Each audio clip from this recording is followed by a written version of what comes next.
అనేక దేవాలయాలు తిరిగాం, కానీ దేవుని యొక్క చిత్తమేమో నాకు తెలియదు. ఆయన ఇక్కడ వచ్చిన తర్వాత 2012 మరి జూలై 30వ తారీఖున ఆయన మరణించారు. నాకు అప్పుడు అనిపించింది, మేము అప్పుడు ఇక్కడికి టీవీ కాలనీలో ఉంటున్నాం కాబట్టి మేము చర్చ్ కాలనీలోకి ప్యారిషనర్స్గా మేము వచ్చేసాము. మరి చర్చ్ కాలనీ ప్యారిషనర్స్గా మేము ఉన్నప్పుడు మరి అక్కడ నాకు ఆయన సమాధి చేయటానికి తీసుకొని మరి పెట్టి తీసుకొని మరి దేవాలయంలో పూజ చేసి వచ్చిన తర్వాత నాకు ఆ రోజున వచ్చినటువంటి కళ ఇక్కడ నాకు కనపడుతుంది.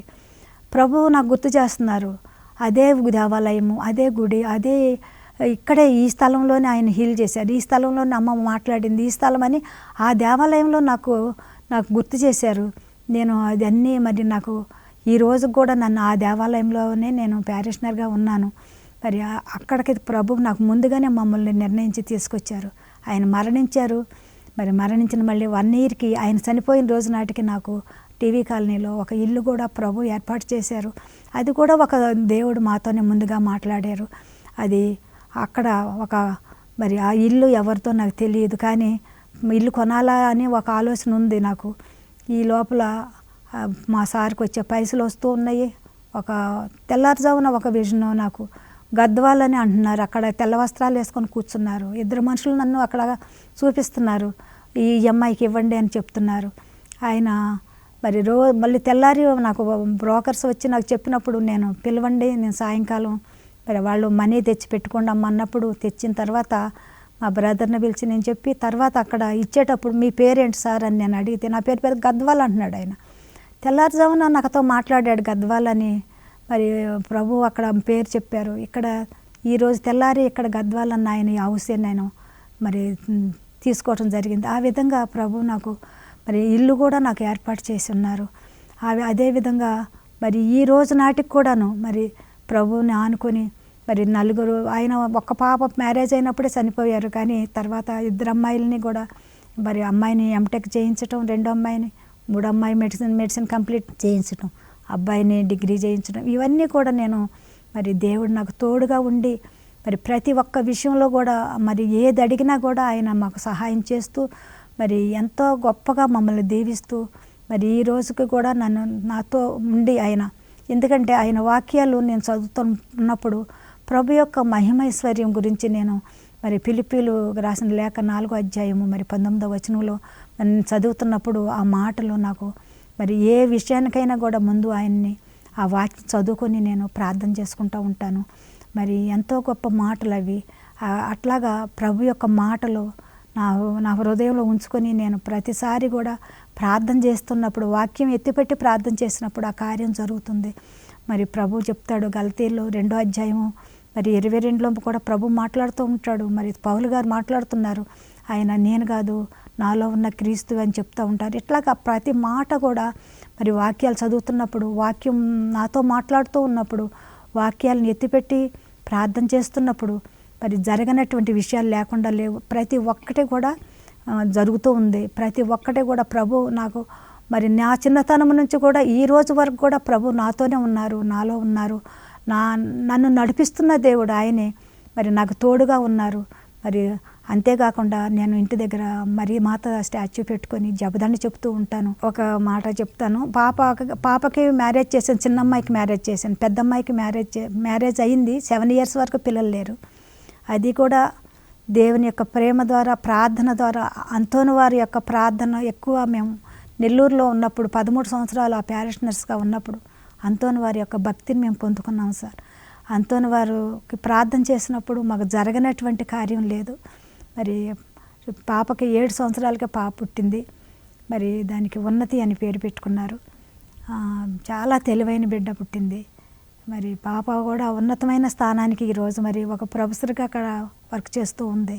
అల్లుడు కూడా ఉన్నాడు. తర్వాత చిన్నమ్మాయి కూడా మరి డాక్టర్ అయింది. డాక్టర్గా ఆ పాప పిల్లలు లేరు. అమ్మాయికి కూడా 7 సంవత్సరాల దాకా.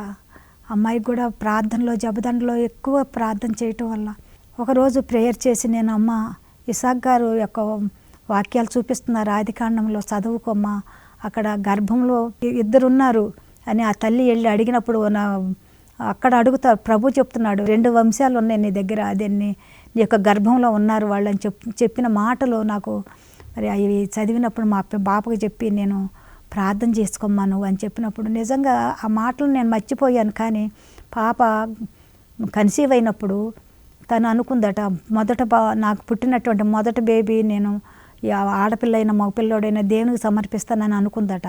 కానీ రెండోసారి మళ్ళీ స్కానింగ్కి వెళ్ళినప్పుడు 2 బిడ్డలు ఉన్నారు అందుట్లో. అప్పుడు నిజంగా దేవుడు గొప్ప అద్భుతం చేశారు ఆ పాపకి. ఆ పిల్లలకు కూడా 2 అమ్మాయిలు పుట్టారు. ఆ పిల్లలకు కూడా పెద్దమ్మాయికి ఎనాన్షియా అని, చిన్నమ్మాయికి అసెంప్ట్ అని పేరు పెట్టుకుంది మరి తల్లి పేర్లు. అట్లాగా పిల్లలు కూడా విశ్వాసంలో పెరుగుతూ ఉన్నారు. మా చిన్నమ్మాయికి మరి గవర్నమెంటు అది వాళ్ళ 2 పిల్లలు పుట్టిన తర్వాత మరి 3వ నెలలో అమ్మాయికి గవర్నమెంటు డాక్టర్గా సెలెక్ట్ అయ్యి మరి పాప గవర్నమెంట్ డాక్టర్గా వర్క్ చేస్తుంది. మరి ఇప్పుడు ఆ ప్రొఫెషనల్ పీరియడ్ అంతా అయిపోయింది. తనకి పీజీ రాయటానికి కూడా పర్మిషన్ వచ్చింది. మొన్న పీజీ నీట్ ఎగ్జామ్ రాసింది. నీట్ ఎగ్జామ్ రాసిన తర్వాత క్వాలిఫై అయింది. క్వాలిఫై అయితే తను చెప్తుందనమాట 300 సీట్లు ఉన్నాయంట ఇట్లాగా ఇన్ సర్వీస్ వాళ్ళకి. 45 మంది మాత్రమే క్వాలిఫై అయ్యారు డాక్టర్స్. అందుట్లో నేను కూడా ఒక దాన్ని అమ్మ అని చెప్పినప్పుడు నిజంగా మరీ తల్లి ఆ రోజున అమ్మను బ్లెస్ చేసి మా అమ్మాయికి ఎంబీబీఎస్ సీట్ ఇచ్చిన తల్లి ఎండి సీట్ కూడా ఇస్తుందని నేను ఎంతో సంతోషపడి అదే స్థలంలో అదే దేవాలయం దగ్గర నేను వెళ్ళినప్పుడల్లా నాకు ఎక్కడైతే ఆ దర్శనం కనపడిందో, ఎక్కడైతే అమ్మ కూర్చొని ఉన్నారో ఆ స్థలం దగ్గరికి వెళ్ళి నేను ప్రార్థన చేసుకుంటాను. అక్కడ అమ్మ అక్కడే కూర్చున్నారు, అక్కడే ఉన్నారని నేను అనుకుంటాను. ఆ స్థలంలో అమ్మ నువ్వే కదా ఎంబీబీఎస్ సీట్ ఇచ్చింది, పీజీ సీట్ కూడా నువ్వు ఇయ్యమ్మా అని నేను అక్కడ ప్రార్థన చేసుకున్న తర్వాత మొన్న వచ్చి పాప చెప్తుంది నాకు, అమ్మ నేను కొత్త కారు కొనుక్కున్నాను, ఇక్కడ నాకు ఎండీ సీటు కూడా వస్తే రేపు కౌన్సిలింగ్లో నాకు ట్రాన్స్ఫర్ అయింది ట్రైబల్ ఏరియా నుంచి అని అమ్మాయి సంతోషంగా వచ్చి నాకు చెప్పినప్పుడు నాకు చాలా సంతోషం వేసింది. దేవుడు ఎన్నో గొప్ప కార్యాలు మా కుటుంబంలో చేస్తున్నారు. అట్లాగా పెద్ద పాప విషయంలో కూడా ప్రేయర్స్లో ఉన్నారు పిల్లలు, బాగా ప్రార్థన చేసుకుంటారు. నాకు రోజు కూడా ఒకటి పెట్టింది, మాకు ఒక గ్రూప్ చేసి మరి చెబుతుందన్నమాట. మా పెద్దమ్మాయి మాకు ఈరోజు బైబుల్ అయిపోతుంది, చదవటం అయిపోద్ది, మళ్ళీ స్టార్ట్ చేస్తా ఆదికాండం నుంచి రోజుకు 2 అధ్యాయాలు మా కుటుంబంలో కంపల్సరీగా చదవాలి, చదివి అమ్మాయికి పెట్టాలి మేము. అట్లాగా మాకు ఒక నిర్ణయించుకున్నాము. పిల్లలు నేను అందరం కలిసి మళ్ళీ మా పెద్ద పాపకి మరి అక్కడ ఫోన్లో మేము అట్లాగా చదివేమని చెప్తాము. మరి ఒక్కొక్కసారి దాని గురించి ఎక్స్ప్లెనేషన్లు కూడా ఇవ్వమంటుంది, మమ్మల్ని ఇవ్వమంటుంది. ఎందుకంటే మేము నియోకేటన్లో ఉన్నప్పుడు మేము వాక్యాన్ని మేమే ప్రసంగాలు చేసేవాళ్ళం అనమాట. ఆ రోజు రీడింగ్స్ తీసుకొని రీడింగ్స్ మీద చెప్పేవాళ్ళం మేము. అట్లాగా మమ్మల్ని మళ్ళీ వాక్యంలో మమ్మల్ని మర్చిపోకుండా మా పెద్దమ్మాయి మా పేరు డాక్టర్ శ్రీలత తన పేరు, తను మమ్మల్ని మొబిలైజ్ చేసి మమ్మల్ని ముందుకు నడిపిస్తూ మమ్మల్ని వాక్యంలో నడిపిస్తూ ఉంటుందన్నమాట. మా దూర ప్రాంతంలో ఉన్నటువంటి మా పాప అక్కడ మరి మాల్టాలో ఉన్నటువంటి తంబి శారద తన పేరు, తను కూడా మరి మాతో పాటుగానే డైలీ తను ఏ వర్క్ చేసినా అక్కడికి ముందు ఈ పనులన్నీ కంప్లీట్ చేసి ప్రేయర్స్ అయిన తర్వాత అక్కడ కూడా నియోకేటం వేలో ఉంది మా అమ్మాయి. అక్కడ ఆ యొక్క ప్రార్థన ద్వారానే పిల్లలు కానీ మేము కానీ, ఇప్పుడు నా కుమారుడు నా గ్రెగోరీ పేరు, నా కొడుకు పేరు, ఇట్లాగా మేము నా 4 పిల్లలు కూడాను మరి దేవునిలో మేము జీవిస్తూ ముందుకు నడుస్తూనే ఉన్నాం ఈ రోజు వరకు కూడాను. మరి వారి యొక్క దేవుని యొక్క ప్రేమ అనేక మందికి మేము పంచటానికి, దేవుని యొక్క మహిమను మేము చూసాము, మేము రుచి చూసాము తండ్రిని. ఆయన యొక్క మాటల్లో ఉన్నటువంటి గొప్పతనాన్ని మేమందరం తెలుసుకున్నాం. కాబట్టి మేమందరం కూడా పిల్లలేంటి మేమేంటి అందరం కూడా ఎక్కడ ఎవరు కనిపించినా కూడా మరి దేవుని గురించి చెప్పడానికి ముందుకెళ్తూ ఉంటాను. వాళ్ళకి ఏదైనా సమస్య వచ్చినప్పుడు ఆ సమస్యకు సంబంధించినటువంటి వాక్యాలు తీసి వాళ్ళకి చెప్పి, అమ్మ మీరు ప్రార్థన చేసుకునండి, మీరు మీ భర్తలకు ఎదురు మాట్లాడొద్దు, మౌనంగా ఉండండి అమ్మ, అన్ని సమస్యలు పరిష్కారం అవుతాయి, దేవుడు చూసుకుంటాడు అనుకుంటే ఇట్లాంటి మంచి మాటలు నేను చెప్తూ ఉంటాను. అట్లానే మా పిల్లల కుటుంబంలో కూడా ఏ సమస్య వచ్చినా కూడా నేను అదే చెప్తాను, అమ్మ మీరు మీ యొక్క జీవితాలను మీరు దేవునికి సమర్పించి మీరు మాట్లాడండి అమ్మ, దేవుడు మీకు ఇచ్చినటువంటి భర్తలు వాళ్ళు, కాబట్టి మీరు ఏమి ఎదురు మాట్లాడకండి అని అక్కడ కుటుంబాల్లో కూడా బిడ్డలకి కూడా నేను చెప్తూ ఉంటాను. ఆ విధంగా ఉండటం వలన కుటుంబాలు అన్నీ కూడా సంతోషంతో శాంతి సమాధానాలతో మరి మా బిడ్డలు కూడా జీవిస్తున్నారు. మరి నేను కూడా ఇక్కడ నాకు కూడా ఎంతో అనారోగ్యం వచ్చేసింది, మధ్యలో నాకు నడవలేని స్థితి అయిపోయింది. కానీ ఈ రోజున మరి నడుచుకుంటా నేను రాగలిగాను అంటే మరి దేవుని యొక్క కృప నాకు. మరి నేను ఇక్కడ మాట్లాడుతున్నాను అంటే కూడా ఆయన కృప అని నేను నమ్ముతాను. ఎందుకంటే ఆయన ప్రేమ లేకపోతే, ఆయన చిత్తం లేకపోతే ఒక అడుగు వేయలేమని కూడా నేను నమ్ముతాను. ఎందుకంటే మా డాక్టర్ గారు ఎంత ప్రార్థన చేసేవారు, ఒక్క అడుగు కూడా ఆయన ఎంతోమందికి మరి మా అమ్మ పడిపోయినప్పుడు కూడా ఆయన సర్వీస్ చేసి మా అమ్మ నడవగలిగింది. మళ్ళీ 7 years డ్యూటీ చేసింది. కానీ మా సారు నడవలేకపోయారు. అంటే నేను అనుకునేదాన్ని ఆయన చూసినప్పుడు, ఈయన దేవుని యొక్క ప్రణాళిక ఇది కావాలి, అందుకే ఇట్లా ఉంది అనుకునేదాన్ని నేను. కానీ ఒక్క మాట అయినా ఒక్క పని అయినా కూడా మన వల్ల జరగదు, ఆయన చిత్తం ఏమై ఉంటుందో అదే జరుగుతుందని నేను నమ్ముతాను. తర్వాత నాకు ఆయన యొక్క ఏంటి మా సారు చేసినటువంటి అనేక కార్యాలు, అనేక మా కుటుంబంలో మేము ఎప్పుడు కూడా ఇంకొక మాట లేదు, ఇంకొక ఆలోచన లేదు. మేము ఖాళీ సమయం దొరికితే మేము బైబిల్ చదువుకుంటాం, దేవుని గురించి మేము మాట్లాడుకుంటూ ఉంటాం. ఏ ప్రవక్త ఎట్లా మాట్లాడారు, ఎట్లా ప్రార్థన చేశారు, ఏమిటి అనేటువంటి విషయాల గురించే మేము డిస్కస్ చేసుకునేవాళ్ళం. కానీ మరి అనవసరమైనటువంటి విషయాలు మా ఇంట్లో ఉండే కాదు. మరి ఆ విధంగా పెరిగినటువంటి వాతావరణంలో పెరిగారు కాబట్టి మా పిల్లలు, మా తల్లిదండ్రులు మమ్మల్ని అట్లానే పెంచారు. నన్ను మరి వాళ్ళ ద్వారా నేను నేర్చుకున్నాను, నా ద్వారా నా బిడ్డలు నేర్చుకున్నారు. ఇప్పుడు నా బిడ్డలను చూసిన వాళ్ళ పిల్లలు నేర్చుకోవాలా. ఇట్లాగా కుటుంబాల్లో నుంచే మరి దేవుని యొక్క సందేశం, మరి మన కుటుంబాలను బాగు చేసుకోవాలి అంటే దేవుని ప్రేమ అక్కడ ఉండాలా ఆ కుటుంబం మీద అని నేను నమ్ముతున్నాను, నేను విశ్వసిస్తున్నాను. ప్రతి ఒక్కటి ఆయనకు తెలియకుండా, ఆయన ప్రార్థన చేయకుండా మేము ఒక్క పని చేసేవాళ్ళం కాదు. నా యొక్క జీవితంలో గొప్ప మార్పు ఏంటంటే,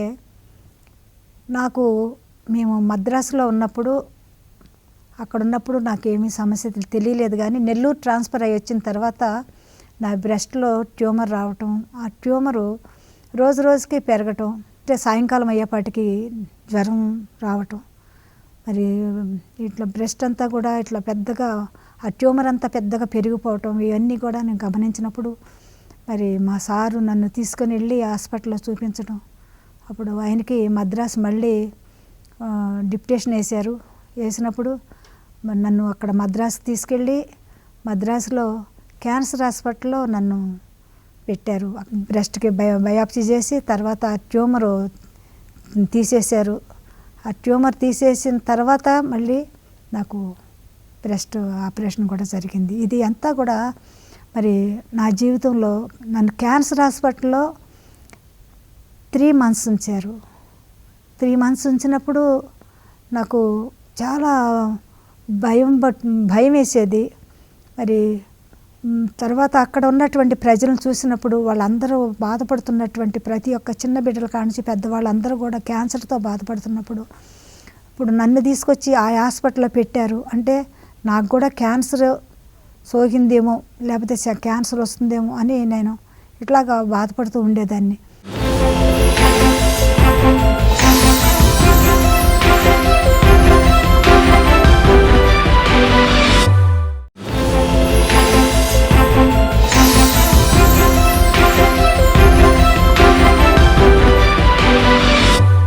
నాకు కూడా క్యాన్సర్ సోకిందేమో, లేకపోతే క్యాన్సర్ వస్తుందేమో అని నేను ఇట్లాగా బాధపడుతూ ఉండేదాన్ని.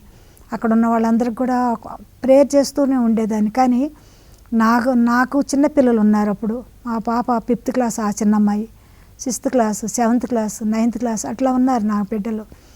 మరి ఈ విధంగా ఉన్న సమయంలో నేను చాలా వేదన చెందుతూ ఉండేదాన్ని, బాధపడుతూ ఉండేదాన్ని. నన్ను హాస్పిటల్లో జాయిన్ చేశారు, మా సార్ డ్యూటీకి వెళ్ళిపోయారు.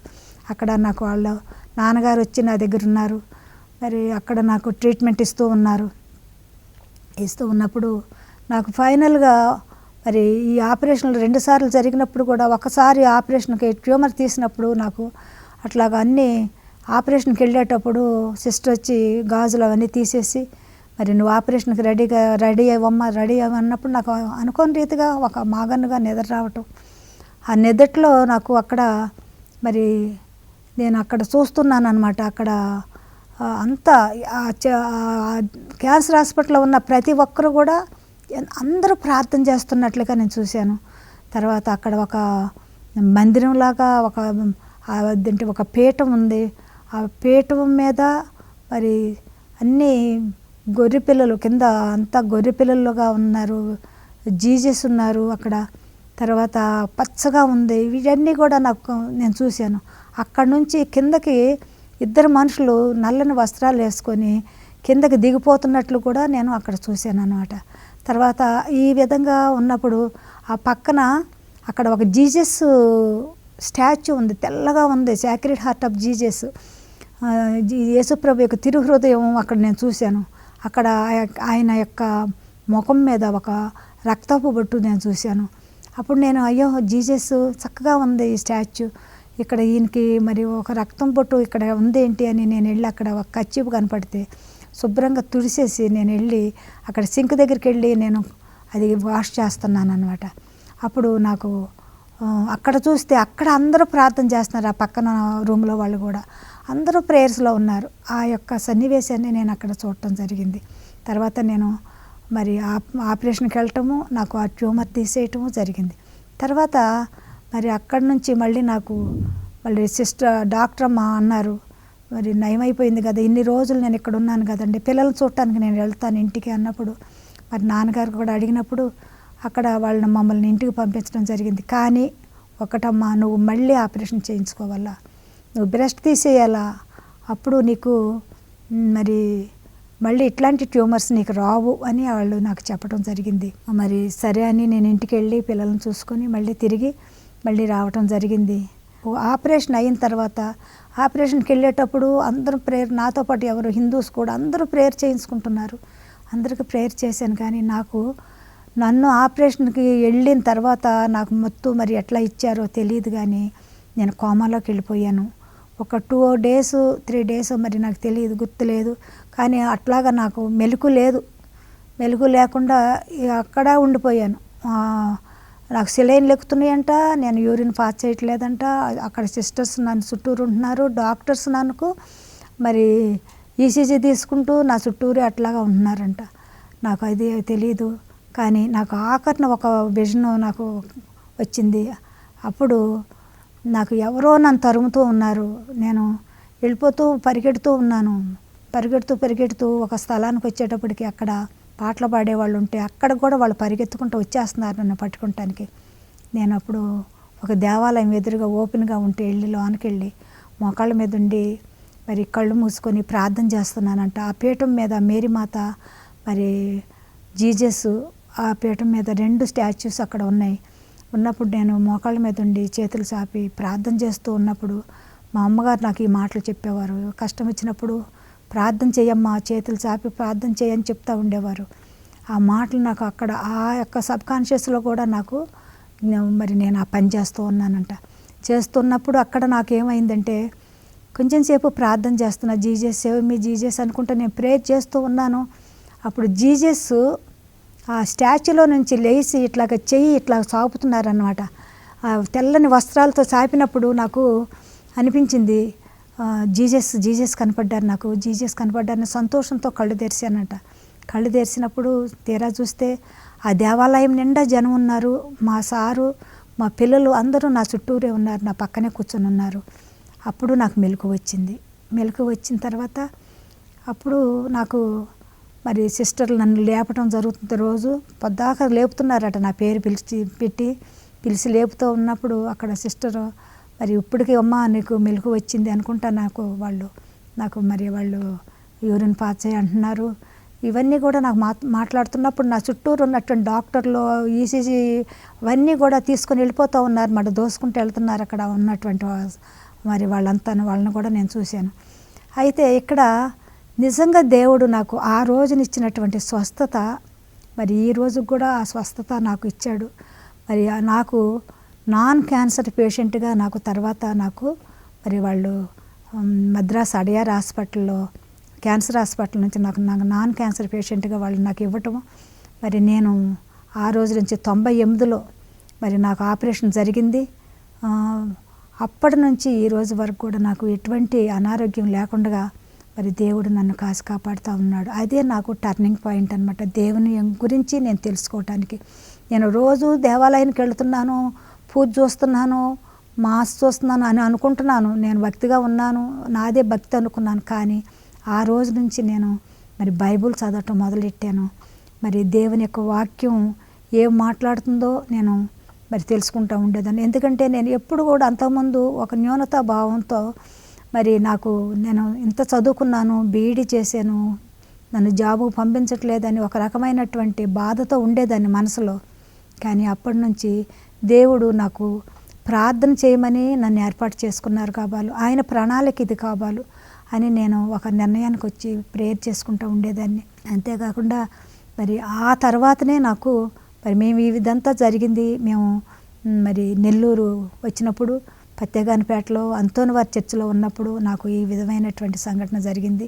మరి అక్కడ అంతోనివారి యొక్క ప్రార్థన, అంతోనివారికి చేసినటువంటి ప్రార్థనలో కూడా నేను మరి ఎప్పుడు నమ్ముతాను, అంతోనివారి యొక్క అద్భుత కార్యాలు నేను నమ్ముతాను. మరి ఆయన ఎన్నో అద్భుతాలు నా జీవితంలో చేశారు. మరి ఆయన చేసినటువంటి గొప్ప కార్యాలు ఎన్నో ఉన్నాయి. నాకు ముందుగానే మరి పిల్లల విషయంలో నేను ప్రార్థన చేసినప్పుడు 3 స్టెతస్కోప్లు వేసుకుని 3 అమ్మాయిలు కనపడ్డారు. మరి మా కుటుంబంలో 3 అమ్మాయిలు డాక్టర్లు అయ్యారు. ఇవన్నీ కూడా నాకు ప్రతి ఒక్కటి అంతోనివారికి ప్రార్థన చేసినప్పుడు ఎన్నో అద్భుత కార్యాలు జరిగినాయి. మరి ఇట్లాగా ఒక్కొక్క సెయింటు, ఒక్కొక్క అద్భుతం నాకు జీవితంలో ఎన్నో మరి ఈ విధమైనటువంటి అద్భుతాలు నేను చూశాను. మరి మరీ తల్లిని మరి ఎక్కువగా జపదండలు చెప్తూ ఉంటాం కాబట్టి ఎక్కువగా మా కుటుంబ ప్రార్థనలో ప్రతిరోజు కుటుంబ ప్రార్థన ఉంటుంది. మా సారు మరీ తల్లికి ఎంతో భక్తుడిగా ఉండిపోయాడు చివరికైనా. అదేవిధంగా మా డాక్టర్ గారు కూడా అట్లానే మరి ఆయన మా పాప పెద్దమ్మాయి కడుపును పడటమే మరి ఆయన టర్నింగ్ పాయింట్ అయింది. ఆయన జీవితంలో హిందూ దేవుడిని మర్చిపోయి మరి క్రైస్తవుడిగా అయ్యి చివరికి ఆయన జీవితాన్ని అంతా కూడా దేవునికి ప్రార్థనకి, సేవకి, అనేక మంది పేద ప్రజలకు ఆయన సేవ చేశారు. మరి మంచి డాక్టర్గా పేరు తెచ్చుకున్నారు. మరి అంత పెద్ద డాక్టర్గా ఉన్నా కూడా ఎంతో సింపుల్గా ఎప్పుడు దేవాలయం చుట్టూరే మేము ఉండేవాళ్ళం. మరి ఇంత గొప్పగా దేవుని యందు నమ్మాం కాబట్టి దేవునిలో మేము ఇంతగా విశ్వాసంతో ఉన్నాము. ఆ డాక్టర్ గారు ప్రార్థన చేసి బయటకు వచ్చేవారు కాదు. మా ఇంటి దగ్గర ఒక చిన్న విషయాన్ని నేను చెప్తాను. ఆయన గవర్నమెంట్ డాక్టర్ కాకముందు మా ఊర్లో తెడ్లంలో మరి ప్రాక్టీస్ చేస్తూ ఉండేవారు. నేను అప్పుడు బీఈడీ చేస్తున్న సమయంలో ఒక ఫ్యామిలీ, ఆ ఇంట్లో ఒక ఆయన పెద్ద ఆయనకి బాగోపోతే హాస్పిటల్లో తీసుకెళ్తే ఆయన్ని చచ్చిపోతే ఇంకా దగ్గరికి వచ్చేసింది, తీసుకెళ్ళిపోండి, ఆయన ఇంకా 2 రోజుల్లో చనిపోతాడు, మీ బంధువులు చెప్పుకోండి అని చెప్పారట. అప్పుడు మా చిన్న తమ్ముడు ఇంకా మ్యారేజ్ అవ్వలేదు వాడికి, ప్రకాష్, వాడికి వాళ్ళు ఫ్రెండ్ అనమాట. వాళ్ళ నాన్నగారికి ఈ విధంగా జరిగింది. మరి శేషారెడ్డి వాళ్ళ నాన్నగారికి వారికి మరి తీసుకొచ్చి ఇట్లాగా నాన్న బాగలేదు అంటే, బావగారు ఉన్నారు కదా ఒకసారి చూస్తారు అని వాళ్ళు తీసుకెళ్ళారు. డాక్టర్ గారిని తీసుకెళ్ళటం, ఈయన ప్రార్థన చేసుకొని వెళ్ళాడట. వెళ్ళిన తర్వాత అక్కడ మరి ఏం జరిగిందో తెలియదు. ఆయన బీపీ చూసి ఇదేంటి ఆయనకి ఏం కండిషనో, ఆయనకి దేవుడు ఏం మాట్లాడారో, ఎట్లాగా ఉందో ఆయనకి ఏం తెలిసిందో తెలియదు. అన్నీ తీసేయండి, ఈ సెలైన్లన్నీ తీసేయండి, ఎవరెవరో ఏదో వైద్యం చేస్తున్నారట, వాళ్ళందరినీ వెళ్ళమని ఏదో ఇంజెక్షన్ చేసి బయటకు వచ్చేసి కొంచెం సేపటికి లేచి కూర్చుంటారమ్మా, ఆయనకి ఒక గ్లాసుడు పాలు ఇవ్వండి అని చెప్పి ఒక ఇంజెక్షన్ చేసి వచ్చేసారట. యూరిన్ పాస్ చేస్తారు ఇప్పుడు అని చెప్పారట. ఆయన ఏదో చిన్న ఇంజెక్షన్ చేసి వచ్చి ఉంటారు. కానీ ఆయన ఆ రోజున చేసిన వైద్యానికి ఆయన లేచి కూర్చొని మరి ఏంటి నేను ఎక్కడున్నాను ఏంటంటే చుట్టూరు తన బిడ్డలు ఎక్కడెక్కడి నుంచో వచ్చున్నటువంటి వాళ్ళందరూ లేచి కూర్చున్నారు. లేచి కూర్చున్న తర్వాత అక్కడ ఒక అద్భుతంగా ఆయన లేవటము, మాట్లాడటము అక్కడ జరిగింది. తర్వాత ఆయన చాలా సంవత్సరాల వరకు బ్రతికున్నారు, తర్వాత మరణించారు. కానీ అక్కడ ఆ ఊర్లో ఆ విధంగా మా సారు వైద్యానికి చుట్టుపక్కల గ్రామాలన్నీ కూడా ఇక ఆయనకి వైద్యానికి మరి ఎంతోమంది బండ్లు కట్టుకొని రావటము, ఆయన దగ్గర వైద్యం చేయించుకుంటాము. మరి అంత అద్భుతంగా మరి మరియమాత అక్కడ ఆయన ఒక పెద్ద డాక్టర్గా ఏర్పాటు చేశారు. అక్కడ ఆయన సేవలు అక్కడ కూడా చేశారు. తర్వాత విజయవాడలో ఆయన సర్వీస్ చేశారు. తర్వాత గవర్నమెంట్ డాక్టర్గా వెళ్ళారు. ఇట్లాగా ఆయన మరి తల్లిని నమ్మారు. అది మరి తల్లిని నమ్మటానికి కూడా ఒక కారణం ఉంది. ఒకరోజు ఆయన ఇంకా ఎంబీబీఎస్ ఫైనల్ ఇయర్స్ అవుతున్నాడు. అప్పుడు ఒక అమ్మాయి వచ్చింది మా ఇంటికి. నేను ప్రెగ్నెంట్తో ఉన్నాను. అప్పుడు మా ఊర్లో వచ్చినప్పుడు అమ్మాయి చెయ్యి ఇట్లా తీయటానికి కూడా ఇంజెక్షన్ చేయమని వచ్చింది. వీళ్ళందరూ చిన్నవాళ్ళు కదా, మా పెద్ద తమ్ముడు, చిన్న తమ్ముడు అందరూ కూర్చొని ఏదో ఆటలు ఆడుకుంటూ ఉన్నారు అక్కడ.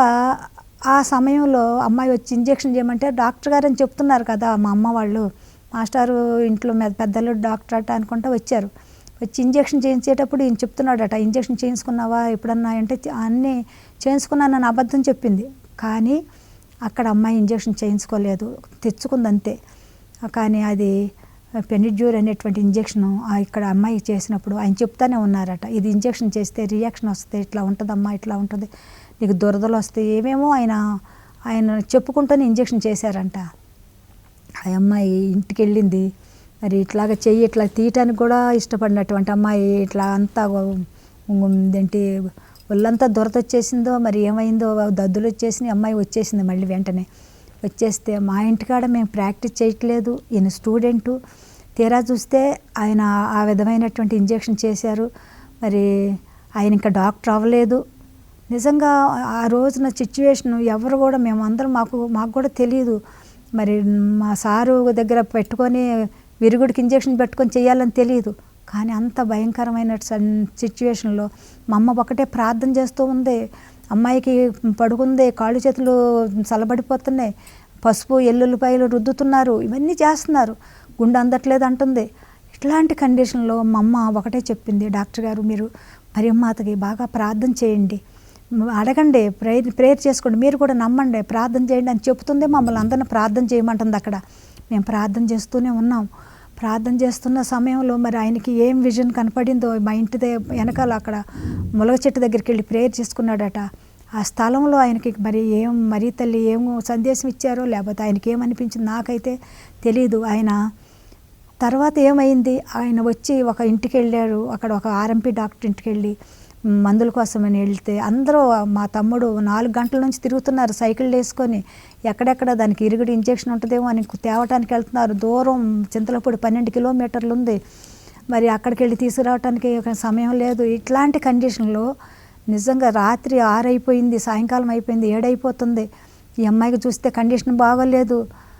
అట్లాంటప్పుడు వాళ్ళ పేరెంట్స్ వస్తున్నారు, ఊరందరూ కూడా వాళ్ళంతా ఆ ఏరియా అంతా కమ్మాళ్ళదే, వారంతా కూడా వచ్చేస్తున్నారు. వాళ్ళు ఏం చేయాలో తెలియని పరిస్థితి. అట్లాంటి పరిస్థితిలో నిజంగా మేరీమాత మా సార్కి సహాయం చేశారు. ఎట్లా అంటే ఒక ఇంటికి వెళ్ళి ధర్మే డాక్టర్ గారు అని ఇంటికి వెళ్తే అక్కడ వాళ్ళ మిస్సెస్ ఏం చేశారట, ఆవిడ నాకు ఏమి తెలియదండి, మా సార్ లేరు, చూసుకోండి డాక్టర్ గారు అని గుమ్మరిచ్చేసిందట మందులు. అందుట్లో ఒక చిన్న ఇంజెక్షన్ దొరికింది. ఆ ఇంజెక్షన్ తీసుకొచ్చి ఆయన ఆ పాపకి ఇంజెక్షన్ చేసినప్పుడు మరి అమ్మాయికి లేచి కూర్చుంటం జరిగింది. నిజంగా అద్భుతంగా మరి ఆ రోజున అమ్మాయి బ్రతకటం జరిగింది. మరి ఆ రోజు నుంచి మరి మా డాక్టర్ గారు మరియమ్మాతనే వదిలిపెట్టలేదు. అమ్మ ఎక్కడికి వెళ్ళినా మా ఇంట్లో ఒక నిత్య సహాయ మాత ఒక ఫోటో ఉండేది మాకు. మరి ఆ ఫోటోని మాత్రం ఎప్పుడూ ఆయన బ్యాగ్లో పెట్టుకునేవాడు. ఎప్పుడు అది ఆయన ఎక్కడికి వెళ్ళినా ట్రావెలింగ్ చేసినా కూడా ఆ ఫోటో మా ఇంట్లో ఉన్న ఫోటో ఆ రోజున మరి అక్కడ ప్రార్థన చేసుకున్నారేమో నాకు తెలియదు.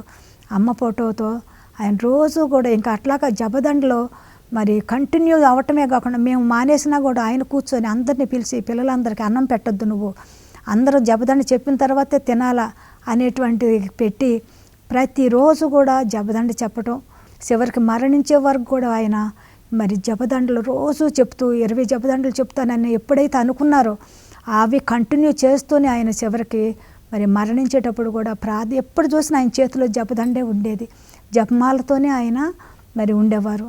అట్లాగా ఆయన్ని మరి తల్లి మార్చింది. ఈ సాక్ష్యాన్ని మీ అందరితో పంచుకుంటున్నాను.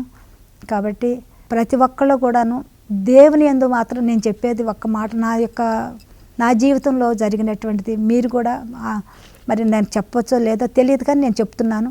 ప్రతి ఒక్కరూ దేవుని యందు విశ్వాసం కలిగి నమ్మకంతో ప్రార్థన చేసినప్పుడు మరి ప్రభు తప్పకుండా మనకి ఆయన ఇస్తాడు. ఎందుకంటే నమ్మకమే విశ్వసించటమే గొప్ప వరం.